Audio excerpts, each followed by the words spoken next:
Hello and welcome. Aquarius here, coming to you with another video, and today we're going to be looking at actually the new event that just came out, the Legacy of Crassus.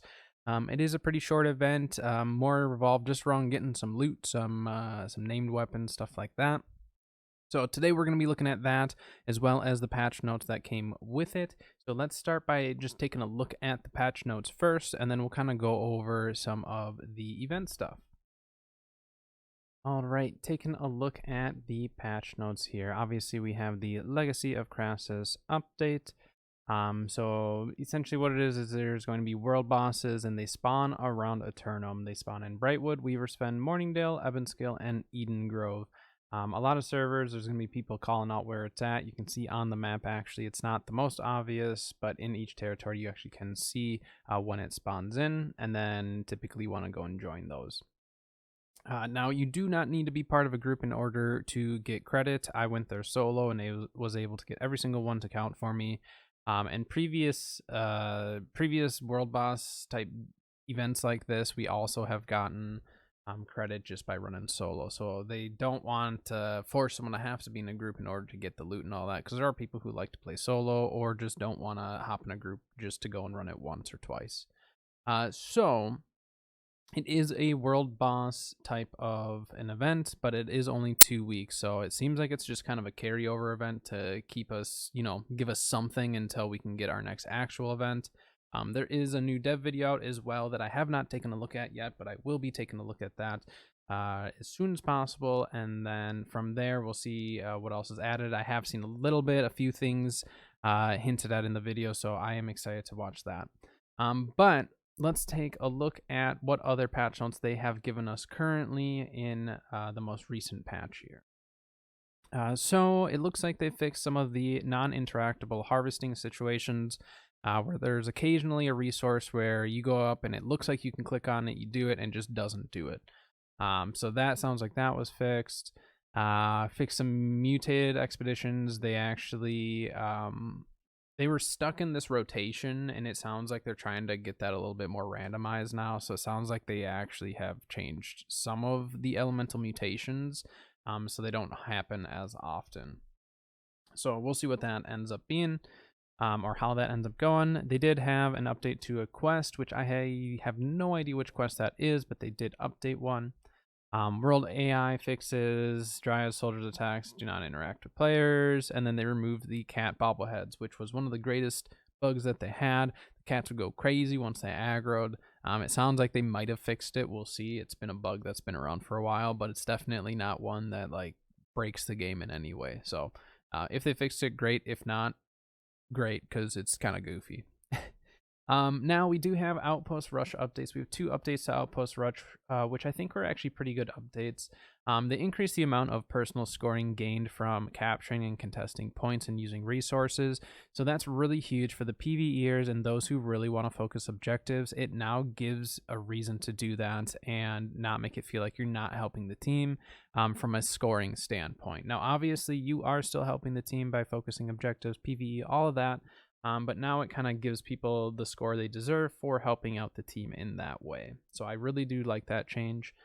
They also added a brief invulnerability to players that spawn in their home fort to prevent spawn camping. Now, spawn camping, I think even with an invulnerability, people will still get spawn camped because it's kind of a morale thing. Now, we've had an issue of spawn camping in the past with Outpost Rush. They gave us the wall, they gave us 2 doors, and people still choose to go out the front gate and just get wiped. There are those who will go out the side gates and end up making it to the other objectives and trying to peel and all that stuff, but when you have half your team standing at the front gate saying game over, GG, next, instead of actually trying to go around and get the objectives and all that, it gets really frustrating. So the invulnerability will hopefully help, but in the end, it really does come down to players need to just like know that like an OPR can flip. You could be down 500 points and just flip it and come back and win. I've seen it done. It doesn't happen super often unless you have a good team that's willing to just not give up and keep pushing. but it is possible. So we'll see what the invulnerability is. I'll be playing some OPR on stream this week to be testing that stuff out and still working on some builds. 3v3 arenas, they fixed an issue that allowed players to change equipment while in the spectator box. Now, I don't do a lot of 3v3s. Personally, I don't think people should be able to change. The trouble, though, is when you're solo queuing or something like that, you get with a group, let's say you're all healers. If you're not able to change, in time, now, again, I think they give you, a minute? So if you can't change in that minute, it does get kind of tricky. So I don't know how that affects. If you do a lot of 3v3s, please let me know in the comments as far as how that affects or how that change might affect you, if at all. So next, trade skills. Fix an issue that caused the text for basic and major fishing trophies to display the incorrect luck values. All right, not a huge deal. Faction swaps. Fix the ability to allow players to join faction that control the most territories. Okay. Leaderboards. Filtering friends or company members on leaderboards now properly sorts the results by rank. Unranked players are listed at the end. Interesting. Fixed an issue that prevented some players from receiving rewards. Affected players will receive their rewards in a future update. Okay. Strange. I wonder how that's going to work. If they must have it saved somehow, so then it knows who was supposed to receive them. I'm not sure how that works. I wasn't supposed to receive any rewards, so I'm not sure. Notable fixes. Fixed an issue that caused the Brimstone Sands outpost storage to incorrectly default to the Brimstone Sands settlement storage. Okay, did not know that. Ball hoop ring. Fixed an issue where the storage shed UI would not show up when interacting with a storage shed. Quality of life improvements. Locked items can no longer be dropped. Okay. I mean, that's minor, but I'm guessing that people have been dropping some of those. Let's see. When using the transfer all button to transfer inventory items to storage, locked items will now stay in the player's inventory. Gotcha. So now, in order to transfer all, it will only transfer non-locked items. So if you don't want something to transfer, okay, that's not bad. It's a pretty minor quality of life change, but it is something that will potentially make inventory management a little easier and hopefully prevent some of those transfer alls, which doesn't happen too often anymore, but every so often you do see it. So those are the patch notes, though. New World Update 1.8.3. This is for the Legacy of Crassus. And yeah, so next, like I said, I actually ran the event. I think I farmed them only about 5 times.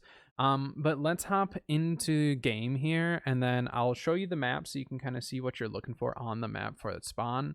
And then we're going to open up the loot and see what kind of loot we got out of just 5 crates. So I will meet you in game. All right, so looking at the map here. Let's see, where is it spawned right now? Right here. So right here, Legacy of Crassus. So like I said, it can spawn in multiple territories, but that is the symbol that you were looking for. It is kind of hard to see, especially if you're zoomed out. So usually I zoom in a little bit, and then it's really odd. It won't show up unless you hover over it. So I kind of wish they would make it a little bit more obvious, but it is what it is. So that is how you find it on the map. Now, like I said, I did farm it up 5 times. So we farmed 5 times. I got this blunderbuss dropped. It didn't actually, it didn't come from a crate. It just dropped for me. And then let's open up. So it looks like we have Legacy of Crassus, armor case, and weapon case. So for the armor case, I believe we get 1 of these per day, as it says there. And this must be the special loot. Let's start with the armor cases. See what we get. Ornamental gauntlets of the Oculus. Okay, not great. Blue. So it seems like it's just kind of a randomized type of a deal. Let's do the weapons. Blue, green, and let's try this one.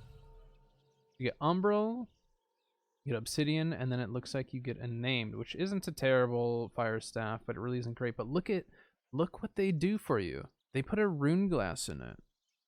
There's actually a rune glass in this one. This one wouldn't be terrible for like PvE, I guess, with the mortal refreshment.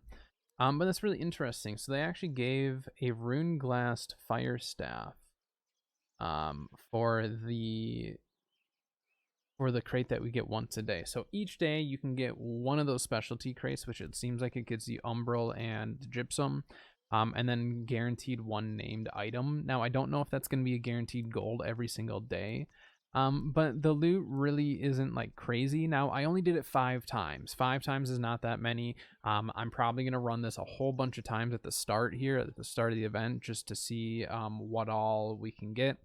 So I am going to be running those and we'll see. But if you guys are pulling anything like really crazy, please let me know in the comments, because I'd really like to know what everyone's pulling, what they're working with and all of that. But like I said, the loot isn't that fantastic just for 5 runs, but again, it is RNG. I haven't tried it with luck gear yet, so please, again, if you guys have tested it with luck gear, without luck gear, noticing any differences with stuff like that, which I don't think luck will affect it, but if it is, please let me know in the comments.